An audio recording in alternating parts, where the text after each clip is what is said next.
as Walter makes a run ahead of him. Bergkamp suddenly changed pace through the centre. It's Bergkamp! That's magnificent!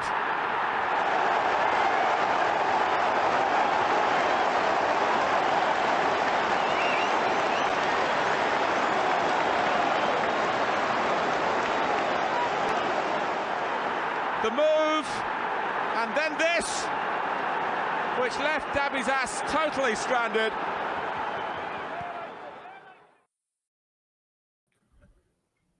Hello, and welcome to our Bergkamp Wonderland and Arsenal podcast. This is going to be a quick show tonight just to celebrate and talk about the new Arsenal signing, Jurrien Timber. I guess you're going to hear that loads and loads of times over the next coming days. Here to talk about our new signing, Jurrien Timber, the guy who's always here, the owner of the podcast, Danny. What have you done today, Danny? Apart from sleep. I got up at woke up at 3:30.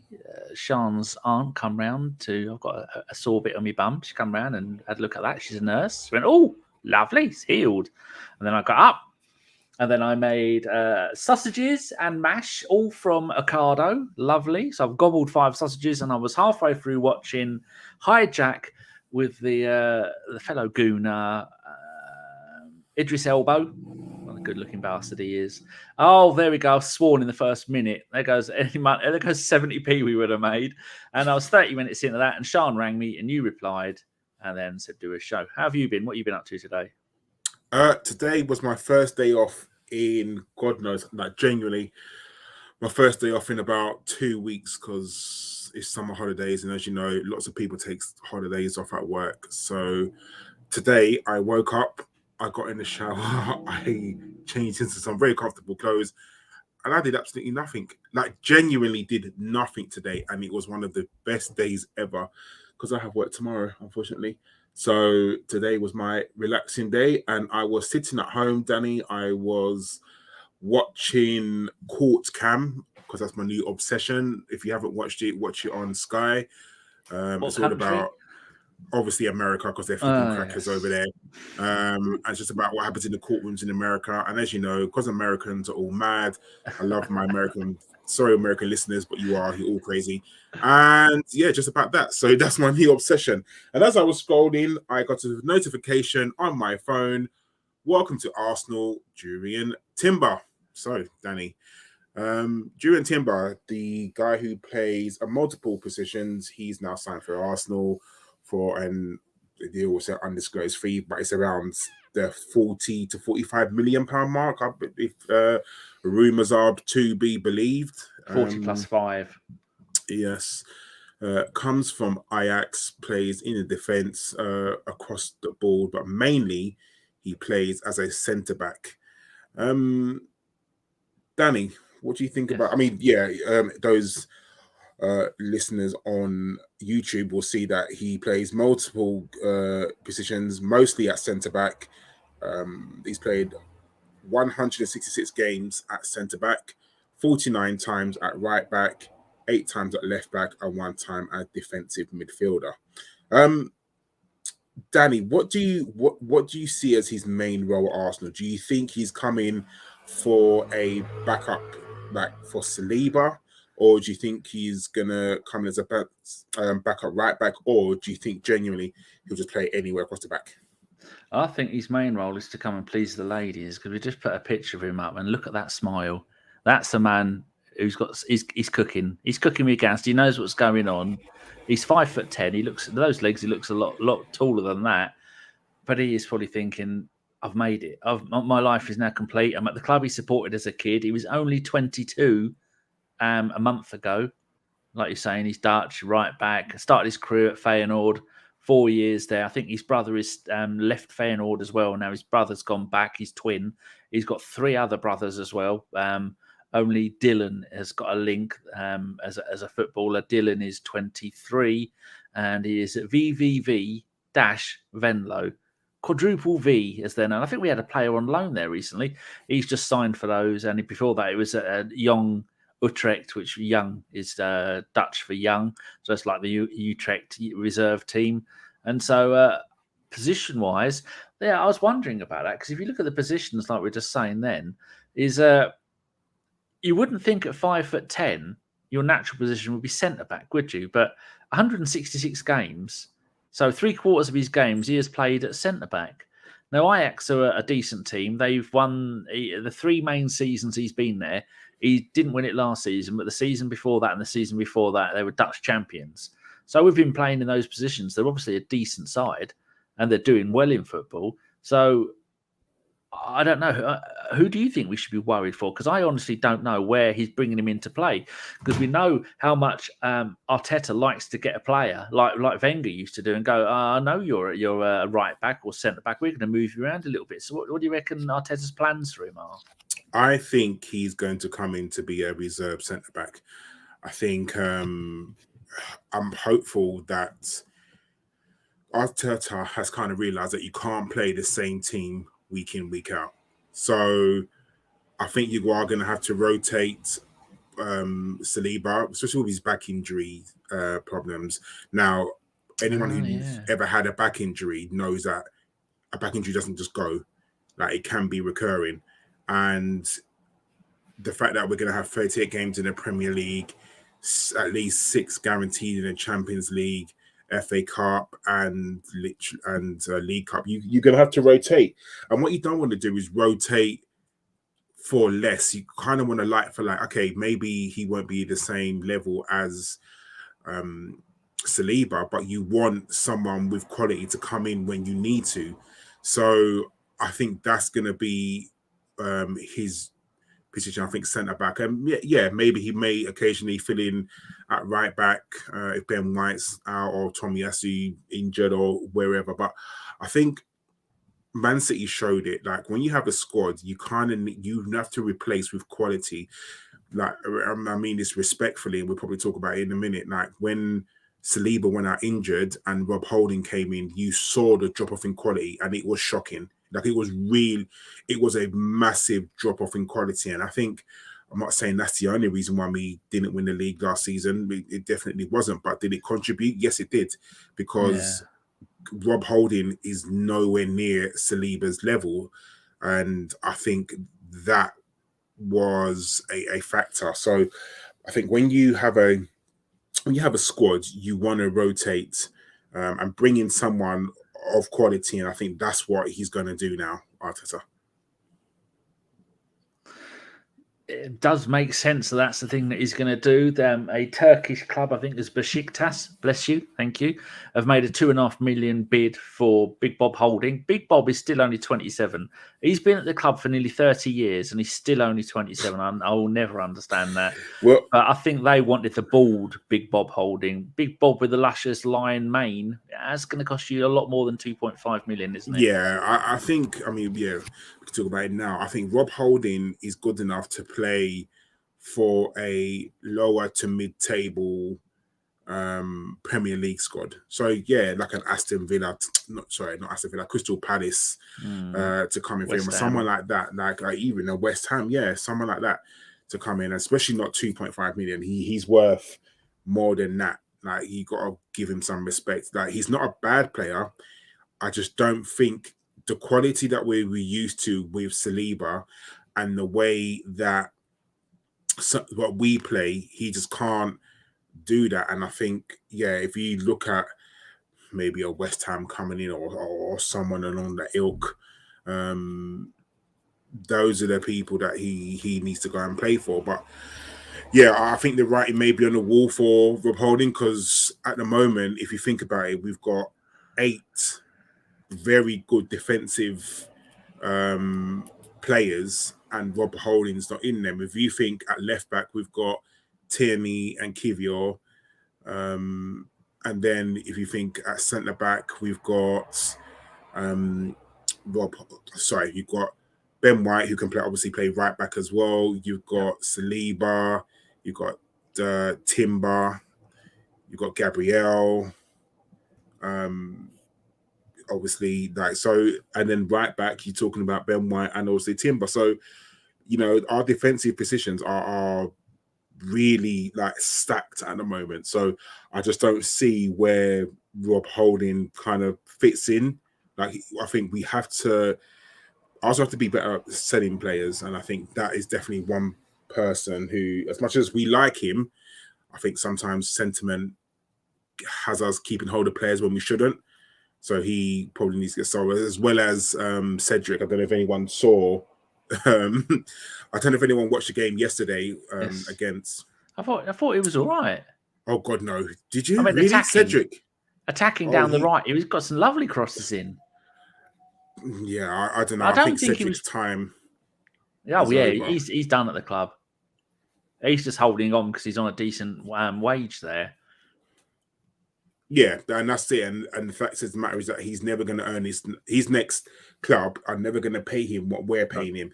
So of course he's going to hold on to maximum like his contract. And to be honest, I don't blame him. Like, if you're thinking from a business point of view, I don't blame him at all. If he's going to sit on this contract, if Arteta probably said you're not going to get any game time, I'm sure what's he like, 31, 32?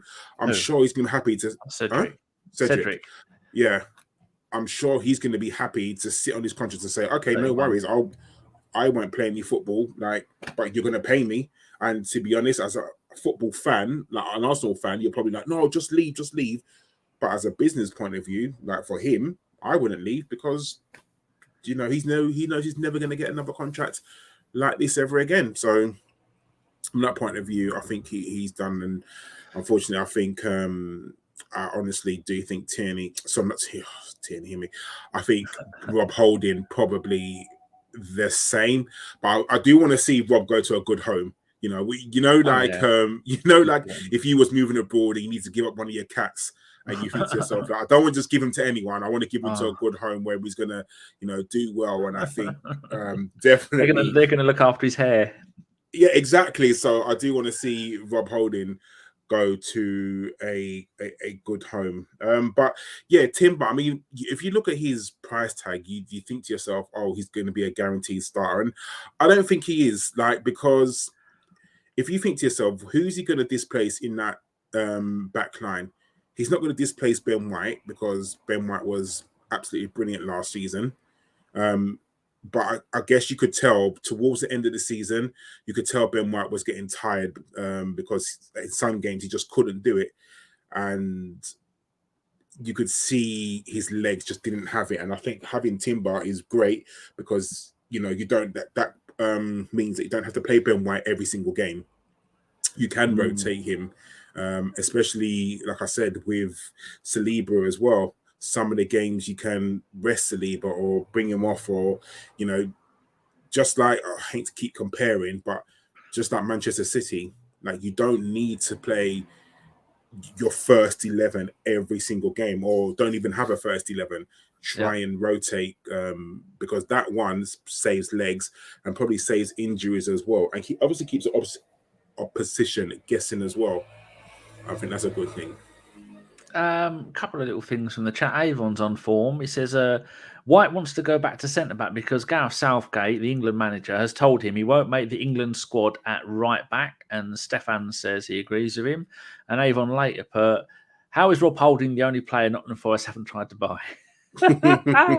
Anyway, got some stats here for you, something I didn't realise. When Timber broke into the first team in 2021 with Ajax, he played 20 league games that season. Next season, he played 30, and the next season, he played 34. I was wondering how many goals they let in. Well, in his first season, they let in 23. Next season, they let in 19, and he was one of the main centre-backs. And last season, they let in 38. So that's a bit concerning, the fact they doubled the number of goals conceded, whilst also scoring 16 less from their first season. But yeah, I hear you. But Ajax were poor last season. Let's be honest, like the whole team, and plus the manager in January, he's going to be playing under Arteta, who's not going to obviously accept some of the probably things that he did last season. He's going to be playing with better players as well. So I guess if you look at that, you can't think that it was just him that conceded all the goals. But I am excited to see what's going to happen, where he's going to play. I think obviously Arsenal are going to America, I think Sunday. So he's going to get a few games out there. Obviously, we play the American All-Stars. I think we play Man United and Barcelona, I want to say. I can't remember who it is that we play. But yeah, hopefully you'll see what he can do. And, hopefully he's going to add. Yeah, hopefully he's going to add to this back line, because I think last season, like I said, when Saliba went out, we lost our way a little bit, and conceding 3 goals at home to Southampton. Don't conceding 4 goals away to Man City. Don't say that. Losing to Nottingham Forest. You stop it. You're making people depressed. Let me give them some happy news. There's a little caveat should be that season, when the last season, they just looking at the Ajax team, his defence centre-back partnership was with Lisandro Martinez. He went to Man United for 57 million. They also lost the goalkeeper, went to Inter Milan on a free transfer, and they're now flogging him to Man United for 40 million. Onana, that's a decent one. And also Anthony, their talisman up front, who just spends the whole time thinking it's FIFA, spinning on the spot.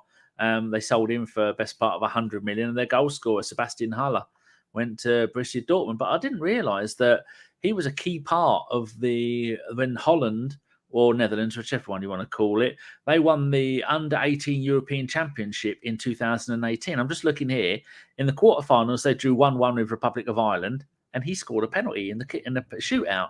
And then in the semi-finals, they drew 0-0 with England, and then he scored a penalty in the penalty shootout, as did his brother. And then in the final, drew 2-2 with Italy. He scored the opening goal after 46 minutes, and then again, he scored a penalty from the penalty shootout. So we've got someone there who is no stranger to scoring a few goals. That's nice, isn't it? I mean, yeah, anyone who can score a goal, put the ball in the back of the net, definitely is something that you're going to want to add to the squad. And I think also it helps that if he's a ball-playing centre-back, and by that, I mean, he's not going to be worried about taking the ball and running up the wing or even in defence and being comfortable on the ball, because as you know, Arteta likes this team to play up from the back. So anyone who's comfortable with the ball at their feet, that's good. And I think not to keep harping on about flipping Rob Holding, but I think I am. But that's what kind of we lost a little bit last season. Did struggle playing the ball out or even bringing the ball out of defence. And I think that obviously didn't help. But I think with Jurrien, I think he's going to be comfortable. So it's not something that he needs to be taught. It's not something that, in training, Arteta's going to be with him saying, no, this is what you do. He's going to be comfortable with the ball at his feet, be comfortable at passing, left and right, up, down, like running with the ball. You know how, you look at Saliba. Saliba is so comfortable on that ball. Like he's so good. And, for all the defensive frailties that Gabriel sometimes have, because he does, I don't think he's as comfortable on the ball at his feet that Saliba has, but Gabriel's got good recovery. And I think, a partnership needs to be formed, whoever he plays with, whether it be with Gabriel, whether it be with Kiwior, whether it be with Ben White, depending on where he plays, you just don't know. But I think it's always good when you have players and they can just come into the squad and just be easy, just be so good. And obviously, we don't know how he's going to play, so I'm just predicting. But every time you watch a compilation, you clearly only see the good things about him. But even though he's short for a centre back, he's 5'10". For you short guys out there, as tall as us, are 6 foot plus people. But he's good in the ball and he's quick. He's got pace to burn. So yeah, I'm happy. I'm happy with him, and hopefully, we can play him. And I think him having Champions League experience is really, really good as well, because he will be one of the very few people in the squad to play Champions League football. So I don't think there's many at Arsenal. I think Zinchenko, Jesus, play Champions League. Jesus, Tierney, I think but that was with Celtic. It was Celtic, yeah. Tierney, they're in it. and that Partey, if he stays with Atletico, and I think that may be it. Like, that's played Champions League football. So, well, talking of Champions League, do you want to see how he got on? I mean, last season, a bit of pinch of salt because they sold their players. For the group stage, they beat Rangers 4-0, and then they lost 2-1 to Liverpool at Liverpool, which is a decent result. Smashed at Napoli 6-1. Smashed at home 6-1 to Napoli. Smashed 4-2 away at Napoli. Beaten 3-0 at home to Liverpool, and then beat Rangers 3-1. But like we're saying, Martinez, Onana, and Anthony and Sebastian Haller all gone. So you look at the season before that, when they had their full strength team, the season they did the double. You look at that, Karl. That's not a bad set of results, is it, for the Champions League? Yeah, like I said, I think Champions League experience is very, very important. And one thing that I've kind of just come out to me, he doesn't get very many yellow cards, which is really good. And I think when you see a centre-back who doesn't get very many yellow cards, it's a good thing, because obviously his tackling rate must be very, very good. Well, he got three last season. He got 3 2 seasons ago, and he got 6 last season. Well, it's not bad. That's when you played 100 games.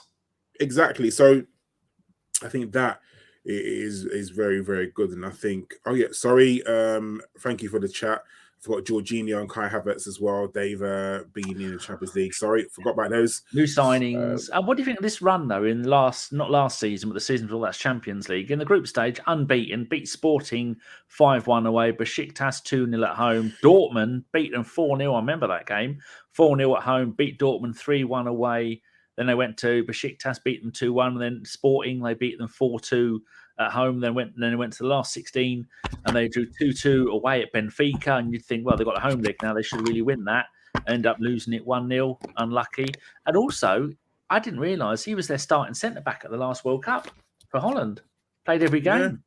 Yeah. So brilliant. I think we 40 million. That's a bargain, isn't it? Of course it is. Like someone who's 22 in football today, if you look at it, of course it's a bargain. I think the fact that Man United were after him last season and really, really wanted him, and I believe he turned up at their FA Cup final game against Man City, and all the Man United fans are going crazy. Saying, oh God, he's going to come to us, and look where he's ended up. So, the fact that his old manager really wanted him and he's come to us says a lot. And I'm happy that, like I said, we've got people in reserve that can come in and the quality won't drop off. And that's the most important thing, because if we need to go toe-to-toe with Manchester City again, we're going to need quality players. And I think this guy is going to be quality. I think he definitely is. And it's yet another player that we can say, if everything goes right, he could be at the club for the next 20 years. Not 20 years. He's only 20. He could be at the club for the next decade or so. Oh yeah, definitely. I think everyone in this squad at the moment, like, is at age where in this season or next season will come into their rightful form. Like, you got Ben White, Saliba, Gabriel, Zinchenko's 27, 28, so he's got experience, but the rest of them, Martin Odegaard, Kai Havertz, Emile Smith Rowe, Jesus, Saka, Martinelli, they're at the right age at the moment where they can come in and actually play really, really well. And once they start playing with each other regularly and they start forming relationships on the pitch, they're going to be brilliant. They're going to be world beaters. We've got a decade of glory coming, hopefully. And hopefully this will coincide with Man City getting all their trophies and relegated. Fabrizio Romano here sometime June 3rd this year. Here's former Ten Hag player Jurrien Timber at Wembley today in attendance to a Man United v Man City FA Cup final. Ajax rejected multiple approaches from Manchester United for Timber deal last summer. Contract expired. Doesn't matter when his contract expires. So there you go. Karl's right. Good memory. And he's looks like he might be with his brothers there. One of the twins look the same. Often. They do, the one in the check shirt. I'm happy. Danny, do you want to touch quickly on the game against Nuremberg and what we saw? So anyone who didn't know, we played Nuremberg yesterday. We drew 1-1 with them. We played in the first half. It was quite a decent squad, actually. We saw Kai Havertz make his debut, which was obviously really, really good to see. Saliba was back playing the first half, which obviously was good to see him back on the football pitch once again. And hopefully there's no effects on his back injury.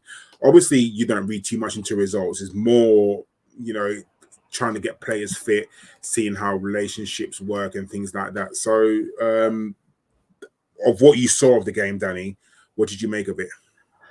I was a little bit concerned about Balogun's alarming miss at the end, but as people should be reminded on a minute-by-minute basis, pre-season friendlies are not about winning games. They're about winning fans and getting match fitness and players getting used to playing with each other. And that's exactly what happened yesterday. Odegaard was meant to play, but he had a little niggle before the game started, and so he didn't start at all. I'm just bringing up the team lineup here. I wasn't taking too much notice of it, which is why I didn't notice that somebody said that in the chat that Suarez is passes were way out of order. But it started off with Ramsdale in goal, Gabriel and White at the centre back, Kiwior I don't know. Back. Oh, left back. Oh, you said this earlier, didn't you? When you said and Saliba at right back, Partey, Trossard, Vieira, and Nketiah, Nelson, and Saka. Saka's good goal did what it's good to see the new season's about to start, and he's still doing his old magic, running down the left, cutting in on his left foot, and then whacking the ball in and scoring. But then I didn't recognise anybody from the other side, which is, they are a second division German side. They've got a Welsh bloke called Lawrence. Dear, oh dear. But then we made a load of subs. Karl Hein came on, and what happened with the goal there, Karl? Yeah, it was. Let's just say that let's be happy it happened in a pre-season friendly and not a game where it meant anything. I guess my only take from yesterday, I know it's a pre-season friendly, and I know I'm still a bit worried about Fabio Vieira. I think he seemed to get bullied off the ball a lot, and everyone was saying that he needs to bulk up over the summer, and I kind of believe that as well, and he hasn't really. This could be a make or break season for Patrick Vieira, for Fabio Vieira. I think Patrick at his new club, Auxerre, I think yes, he's manager. But I do think that he needs to bulk up a little bit. I think, for someone that we paid £40 million for, and I know he does not decide the price tag, clearly he doesn't. But this is a make or break season for him. He's got to deliver this season, depending on how many games he gets to play or with that. But yeah, from what I saw yesterday, I was just a tiny bit worried about him. But hopefully he will improve, and we'll see the best of Fabio Vieira, definitely. And I think the future's definitely bright. I don't know if you saw Ethan play yesterday. That pass for Balogun, he was 63, wasn't he? He had a few little bits of FIFA magic on the right wing, didn't he? Or near the halfway line, turned 2 or 3 players in and out, and he went to do it a second time later on in the game, and they weren't letting him have any of it. And then he got the ball. I think he did 3 players, then ran off towards the middle of the pitch, and he thought, This kid's still got bloody nappy on. He had got CBeebies on his phone as he's doing it, because kids these days, they can multitask. But bloody hell, what a player! And that Skelly bloke, he looks really decent as well. So it's nice to see that we might have some players coming out of Hale End that might be able to make the first team, because I think we've been so lucky in recent seasons with the number of players that have come out that we can actually use as first team players. You thought maybe we'd run that well a little bit dry there. I hate euphemisms. Maybe we'd had all we're going to get. What is that on my sleeve?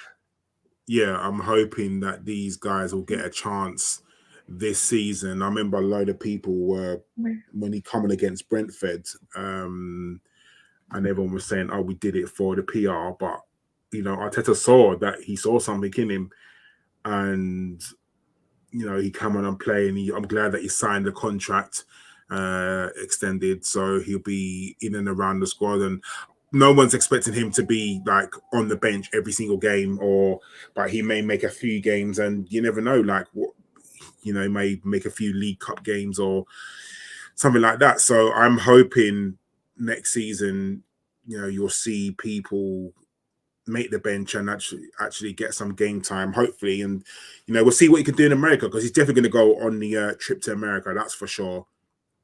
And he'll get some game time over there, and just we'll see. So, yeah. Talking of America, do you keep an eye on the good old America's games? Because they play about 1 million games a season. And where is it? Oh, here we go. United States. Matt Turner's. No, some of the results they had. Hold on, I'm just going to go and get all the results up. Matches, there we go. And they've had some quite big results. I'm trying to find the one. Might have been this one. USA 3, Mexico 0. Pulisic scored a couple. And did Balogun get to come? Oh, Balogun started that game. They had 4 players sent off in the whole game. It was a war. And then the next game Canada was as well. Yeah, Canada was the next game, and that's where Balogun scored his debut goal. Also started that game. You think excellent, 2 starts, 2 games, 1 goal, and then the next game after that they drew. Where was it? 1-1 with Jamaica. Yeah, 1-1 with Jamaica. Now, did he start that game? I don't think he did. No, he didn't. So this is what I was trying to... There's probably some Americans in the chat might know this, but he didn't start the Jamaica game.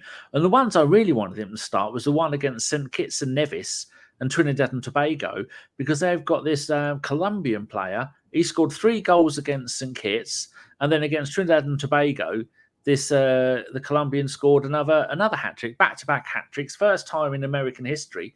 But I just kept thinking, that could have been our Balogun.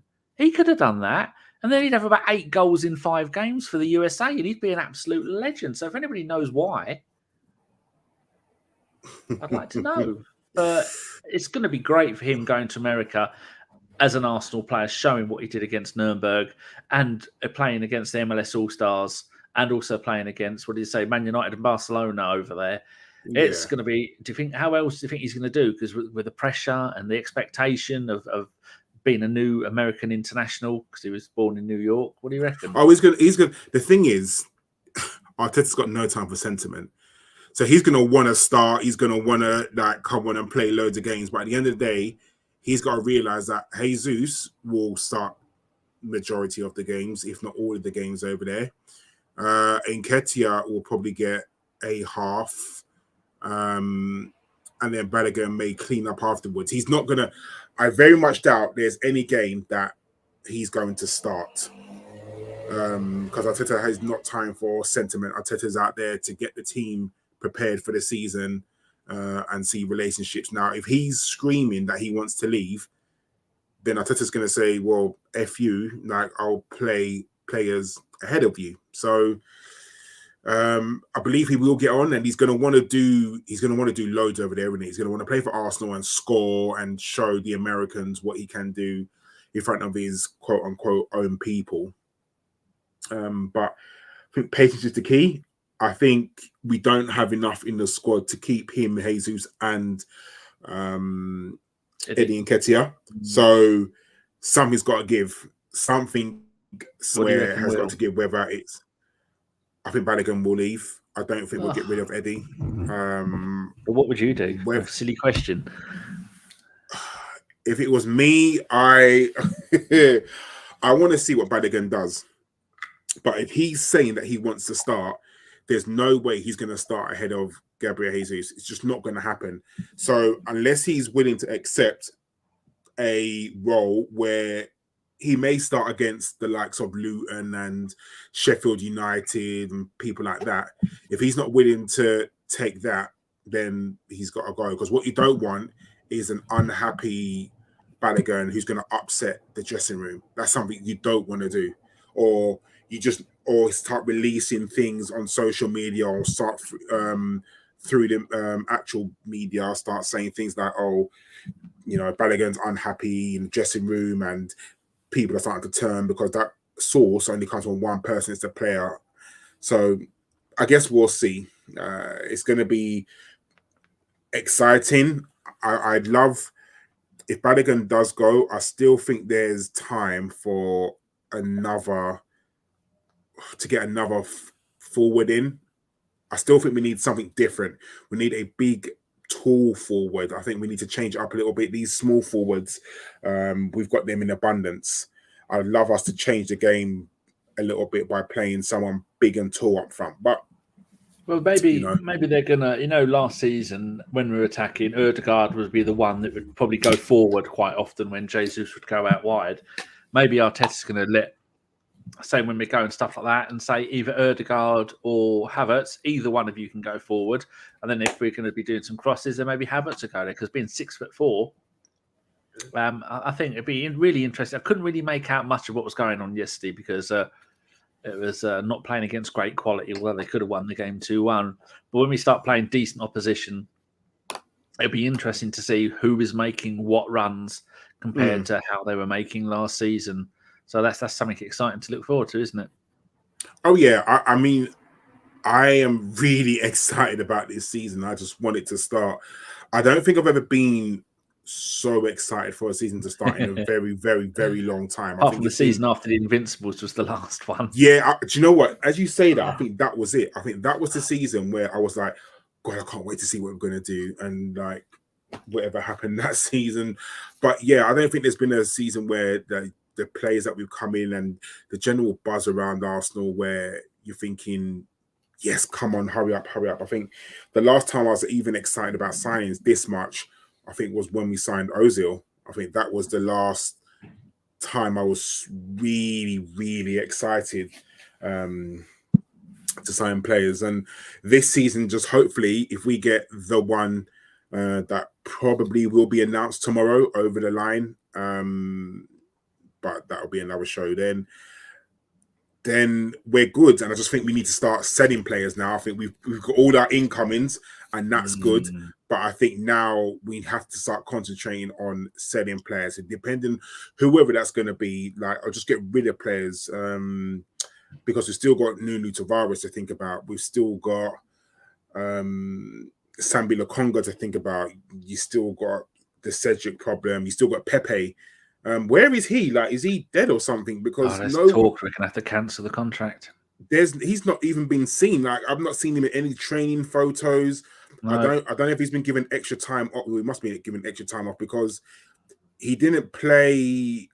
He's Ivorian, isn't he? So yeah. I don't think Ivory Coast had any like games like that for him to be having extra time off. So I would be if he doesn't make given a squad number. If he doesn't make the plane to America, then you know he's definitely out of it because he definitely should be on that plane to America. And if he's not on that plane, then he's definitely not going. Like, I'd be surprised if like Sambi made it because Sambi didn't make the trip to Germany because apparently he's got a fire problem. But is that for him to sort out? You know, a move somewhere. Like I said, he's still got Nuno Tavares to come back. And I know he played in the under-21 championship, so he's got like a week off.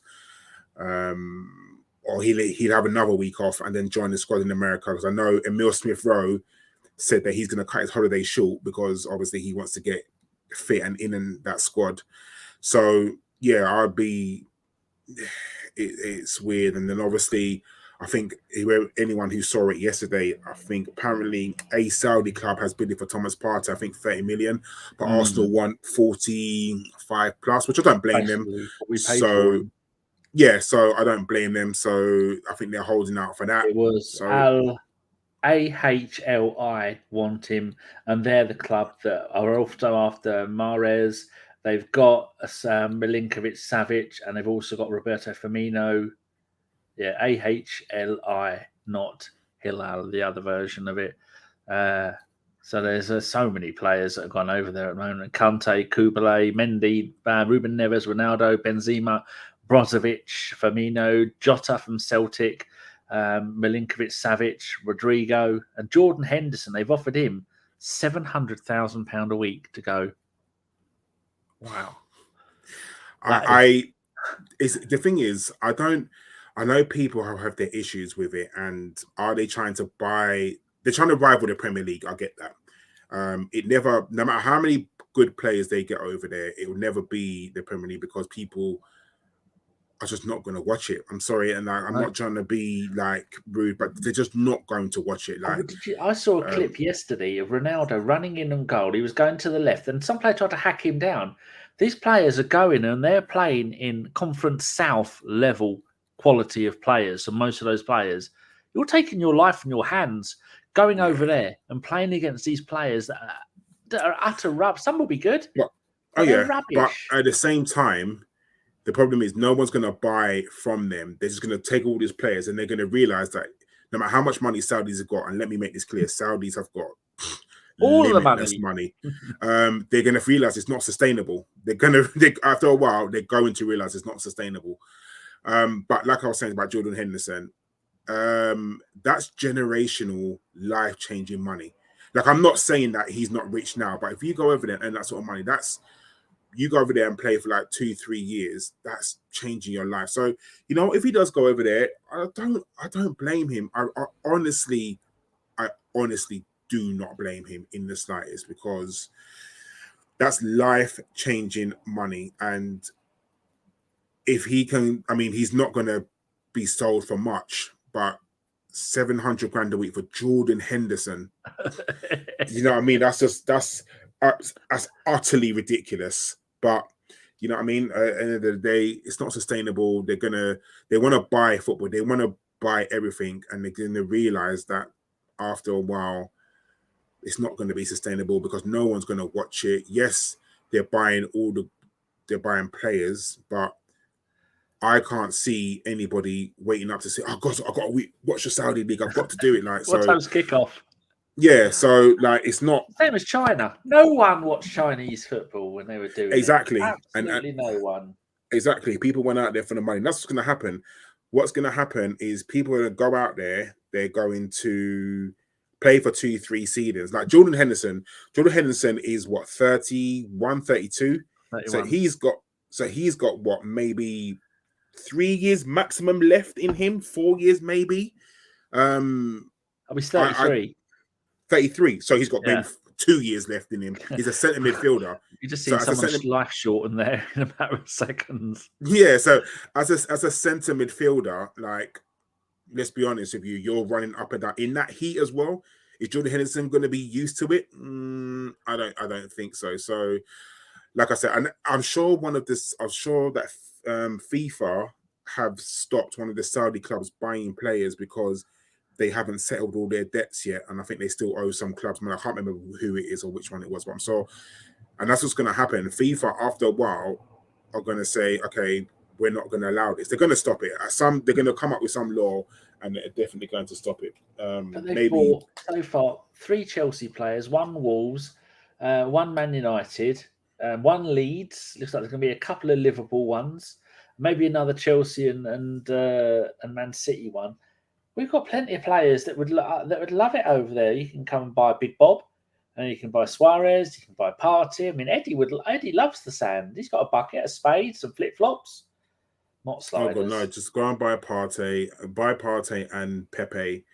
Pepe, so then we can go and get Caicedo or Lavia. So yeah, it'd be good. But yeah, the thing is, Jordan Henderson won't be the last player that will leave to go for money. No. And he's not gonna be the last. There'll be loads of players who in their prime will go because it's going to be life-changing money, but it's not going to be sustainable. And after a while, they're going to realize they're going to get bored because they can just keep buying all these players, hoping to get the hype for it. The hype is not going to be there, and everyone's just going to shrug their shoulders and think, okay. And people's careers are going to be forgotten about. Like, if you go there and you think, like, if a top English player went over there, you really think Gareth Southgate don't even like watching Bukayo Tomori in Italy. You think he's going to watch someone exactly, and you think he's going to watch someone in Saudi Arabia. Never going to happen. So yeah, unless the 5-star hotels, that might be the only reason why he wants to go over there. You know, some of the managers there. Steven Gerrard is there. Slaven Bilic is a manager over there.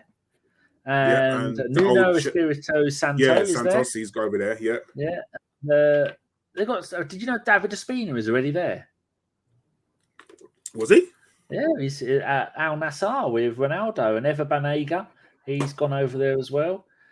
But yeah, like people are saying in the chat, they've put aside 20 billion to invest in the league and invest in football to try and get the 2026 or 2030 World Cup, one of the other. They're gonna get it. Like, that's just ridiculous. They should not be allowed to have it. You can't have the World Cup unless football is the number one sport in your country.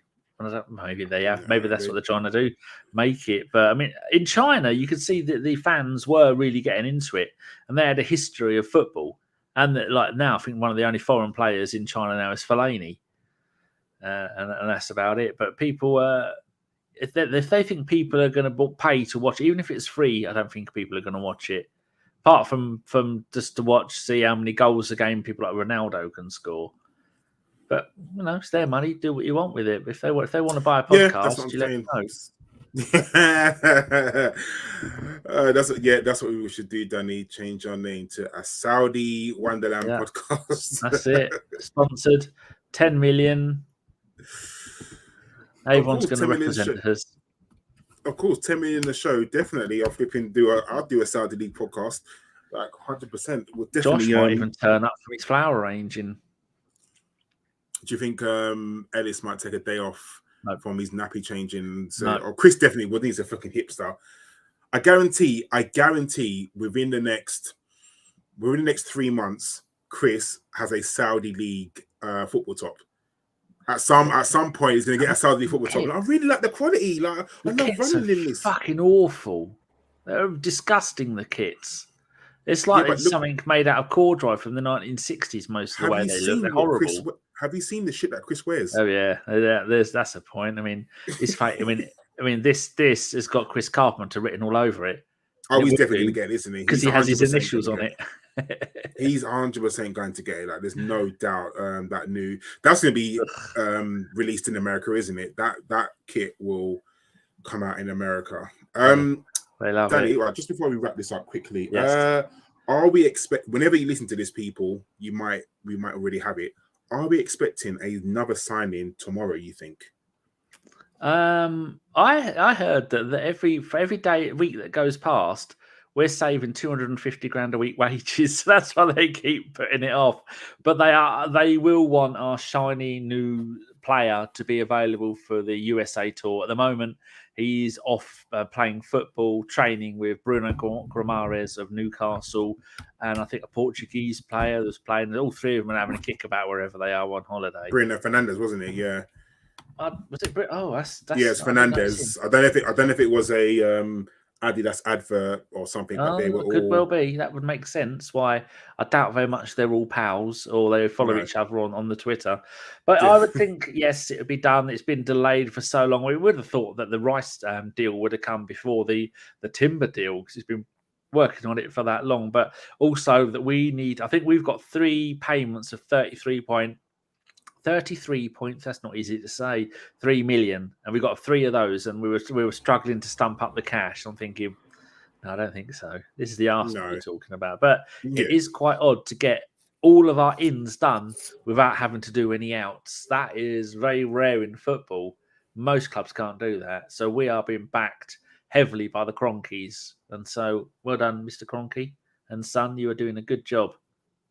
Yeah, I think we will have an announcement tomorrow. So I think he does. I think Arteta definitely wants all these signings on the plane going to America. So that I think the Rice deal is probably done. I think all the media is probably done. And I'm just gonna be honest with you, Arsenal, please change up your announcements. The announcements have been so underwhelming. Maybe because we waited for it for so long, like the Timber one, but the videos have just been really the same old music in the background. Then they've have to pay, but I want Arsenal. Arsenal have got to make a big deal out of this Rice signing, not just I've come from West Ham and I've signed, and that same old music and just Rice signs. Now we kind of want the razzmatazz with Rice. We want helicopters with banners. We do. We kind of want the Rice baby. Like they've got to use that. Like I'll be very surprised if they didn't. But yeah, Arsenal, please, Arsenal media, if you listen to this, I'm begging you, please change up your media because it's a bit underwhelming and it's a bit boring, if I'm really honest. Just the sign, just the pictures and everything. Yeah, we want razzmatazz. We want everything. We want a film. We want flipping everything. So yeah. But I do think we will sign Rice. I think it'll be announced tomorrow. I think they'd all be on the plane to America on Sunday. I believe they fly out. And yeah, and obviously, if he does sign, we will be here tomorrow. I won't be here because I'm working tomorrow, but someone will be here with Danny talking about to messages. The signing of Rice. So Danny, at the moment, so go on. The first game is Saturday, and it is going to be.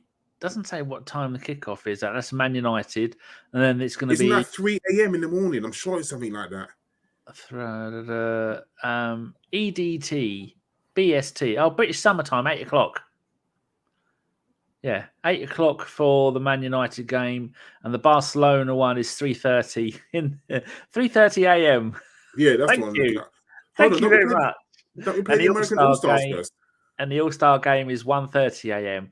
I thank you very much. It'll be good for me because I'll be up. Yeah, you can do a live podcast. I think the only game of that I'll watch is the Man United game because the rest of them I definitely will. Oh no, I'm doing this the wrong way around. No, I'm doing them in the order as they are down the screen. No, 19th of July. You were right, 19th of July. Yeah. So that is going to be. We've got a game Wednesday, Saturday, Wednesday. And then we've got the Emirates Cup against Monaco on the 2nd of August. And then we have got the Charity Shield on the 6th of August, 4 days later. So we've got, what's going to be 1, 2, 3, 4, 5 games in the space of 2.5 weeks. That's a decent pre-season, I think. Yeah, it'll get a heavy rotation, get people match fit. Definitely, 100%. Right, now we're going to wrap up. Yes. Now, actually. But just quickly, based on right now, as we are, what would you rate Arsenal's transfer window? 10. No, 9. It'll be a 10 once they get rid of a few players. But outstanding. Probably, well, it is already going. With the Rice deal, it'll be the most expensive we've ever done. It's a British record for an English player from one Premier League club to another Premier League club. It's our record for the highest fee we've ever paid for a player. We are buying ready-made young international players. It's magnificent. I honestly never thought this day would come when the club and the manager are being backed to this kind of extreme amount of money. But Arteta bloody better perform. How about you? Yeah, I mean, I would rate it a 8.5. I think just like you, we need to get rid of some players. We have to. I think we can't just keep buying players. It's not sustainable. So once we get rid of a few, I'll be extremely happy. Some of the quote-unquote dead wood in the squad. But like you said, I think Arteta has to perform. I know people will always say, well, we're going up against Man City, the best team in the world, blah, blah, blah. But like I said, the manager's being backed. So I think he has to win a trophy. I don't know what trophy. I'm not saying he's got to go and win the Champions League because that's near enough. That is impossible. But I think he has to go for either the Premier League, the FA, one of the cups. But yeah, I think a trophy has to be won, definitely. And like you said, I think the signing of Rice is going to be huge for Arsenal because imagine how good he was for West Ham and the players that he played with at West Ham. Now he's going to be playing with players 10 times better at Arsenal. So I was never overwhelmed with him at West Ham, but I thought he was really decent for England on the odd occasion that I watched him. And it's just one more England international player. So when we get 4 or 5 regular Arsenal players in the regular England side, I might start watching it again. There you go. So there you go. Right, everyone. Thank you for tuning in to this Timber Bergkamp Wonderland special. Hopefully he performs well for us and you shall probably see him the first game against the American All-Stars on Wednesday, I believe. So thank you for tuning in, everyone. Thank you for everyone in the chat. Much appreciated. Please give us a thumbs up. You know, it really helps us. It appreciates us on whatever device you are listening this on, whether it be Apple or Spotify. Please give us a like. Again, it really helps. Thank you very much, everyone. Take care, and we will probably be with you tomorrow after we announce Rice. So thank you. And before I go, Rice, baby. Dun, dun, dun, dun, dun, dun, dun, dun, dun, dun, dun, dun, dun, dun. As soon as I scored that goal, I was fucking livid. Get down, dog. Splendid business. He nearly caught the bloody thing. What are you talking about? So I've just eaten a full quiche. Well, you don't often see them at it. So when you see them in the supermarket, they need to be swagged, microwaved immediately, and get the brown sauce on and bosh, Bob's your uncle.